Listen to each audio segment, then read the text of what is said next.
तुम्ही मला नीट प्रश्न विचारा, नाही तर मी निघून जाईल. रायगड आणि प्रामुख्याने नाशिकच्या बाबतीत निर्णय घेतलेला आहे, त्यावर बंदी घालण्यात आलेली आहे. याला प्रचंड विरोध होते. कशाला? मटन चिकनला बंदी 15 ऑगस्टला बंदी करण्यात आली. वेगवेगळ्या ठिकाणी ही बंदी घालण्यात मालेगाव आणि हे मी पण ती बातमी टीव्हीलाच बघितली की काही लोकांनी असं सांगितलं की तिथं बंदी घातली, तर ज्यांनी बंदी घातली त्यांच्या ऑफिस समोर जाऊन आम्ही ते विक्रीची व्यवस्था करणार. आता खरं तर ज्यावेळेस श्रद्धेचा प्रश्न असतो त्यावेळेस अशा प्रकारची बंदी घातली जाते. उदाहरणार्थ आषाढी एकादशी असेल, महाशिवरात्र असेल, महावीर जयंती असेल, अशा काही महत्त्वाच्या दिवस असतात त्यावेळेस.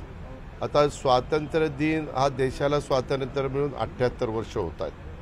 आपल्या देशामध्ये, आपल्या राज्यामध्ये काही जण शाकाहारी आहेत, काही जण मांसाहारी आहेत. आता तुम्ही जर कोकणात गेला तर कोकणात साधी भाजी करताना पण तिथं सोळे, सुकट, बोंबील असलं काही काही त्याच्यामध्ये घालतात. तो त्यांचा आहार आहे.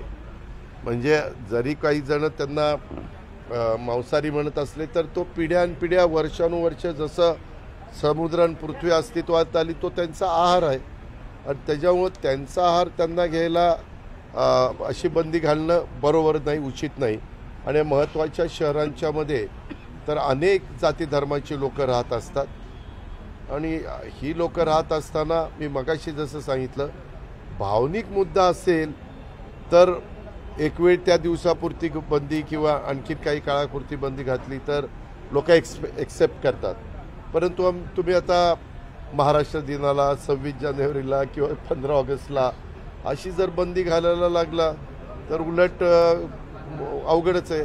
म्हणजे ग्रामीण भागामध्ये तर ज्यावेळेस एखादा कार्यक्रम असतो त्यावेळेस बकरं कापतात आणि तो कार्यक्रम साजरा करतात किंवा जेवण घालतात.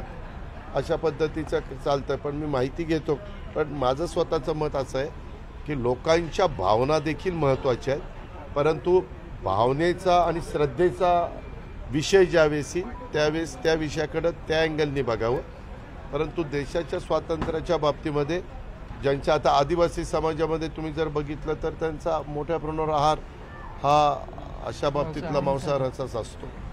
दादा, ज्या पंतप्रधान नरेंद्र मोदींनी साखर कारखान्यांना किंवा कारखान्यांना जीवनदान दिलं, मात्र अभिनंदनांच्या बॅनरमध्ये त्यांचे फोटो नाहीयेत, त्यामुळे अजित पवारांना जनाची नाही तर मनाची लाज वाटली पाहिजे असं राधाकृष्ण विखे पाटील म्हणतायत. कुठल्या अभिनंदन? राधाकृष्ण विखे पाटील यांना एक महत्त्वाचं स्टेटमेंट केलं. असं म्हणताय की साखर कारखानदारीला इथेनॉलला देऊन जीवनदान देण्याचं शेतकऱ्यांना आणि कारखानदारांना जर निर्णय कोणी घेतला असेल तर पंतप्रधान अमित शहाने घेतलाय. त्यामुळे किमान त्यांचा अभिनंदनाचा प्रस्ताव तरी कारखान्यांवर व्हायला पाहिजे. पण मग करत नाही.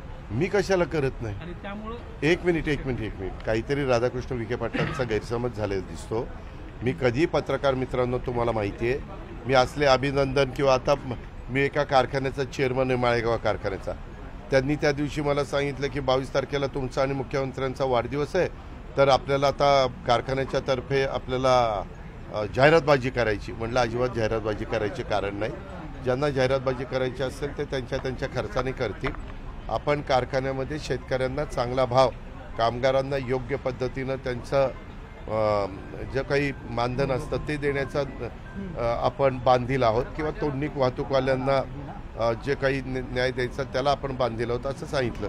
मी राधाकृष्ण विखे पाटलांना विचारीन. मी असं कधीच सांगितलेलं नाही. तुम्ही पण मला इतके वर्ष ओळखता. आम्ही कशाला कुणाच्या हे करू.